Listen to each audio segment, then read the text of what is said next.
ঘড়িতে বাজে ভোর 4টি আর আমরা ব্যাগপত্র নিয়ে একদম রেডি হয়ে বেরিয়ে পড়েছি বিয়েবাড়ি যাওয়ার উদ্দেশ্যে। আমরা বিয়েবাড়ি যাচ্ছি হায়দ্রাবাদে, সেটা তো তোমরা অলরেডি জানো। আর এই ভোর থেকে সকালে হওয়ার জার্নিটা খুব ভালো লাগে, তো এটাই এনজয় করতে করতে আমরা হাওড়া স্টেশন পৌঁছে যাই। তো কিছু স্ন্যাক্স নিয়ে আর এখানে কফি খেয়ে আমরা ওয়েট করছিলাম আমাদের ট্রেনটা আসার। আমরা কোথাও যাব হাওড়া স্টেশন দিয়ে, তো আমরা যদি কোনো একটা ফটো ক্লিক না করি স্টেশনে দাঁড়িয়ে, আমাদের সেই ট্রিপটাই ইনকমপ্লিট থাকে। তো এখানে দাঁড়িয়ে একটু ফটো ভিডিও তুলছিলাম আর তারপরেই আমাদের ট্রেনটা দিয়ে দেয়।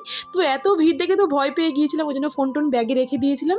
তারপরে যথারীতি আমরা আমাদের সিটে বসলাম আর তারপরে আমরা জার্নিটাকে এনজয় করছিলাম।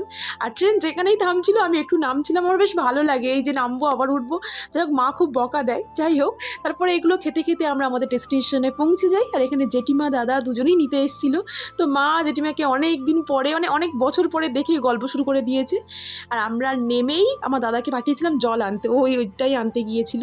আর আমি একটু ভিডিও করছিলাম, আর স্টেশনটা পুরোটাই রেনোভেট হচ্ছিলো, ওই জন্য একটু কেওয়াস ছিল, যাই হোক সেগুলো আমরা ম্যানেজ করে নিয়েছিলাম। এদিকে জল নিয়ে এসে গেছে। তো নতুন শহর নতুনভাবে এক্সপ্লোর করব, তো খুব এক্সাইটেড ছিলাম দাদার বিয়ে নিয়ে। আর অনেক দিন পরে বাড়ির লোকেদের দেখে প্রচুর গল্প করতে করতে আমরা আমাদের বাড়ি পৌঁছে যাই।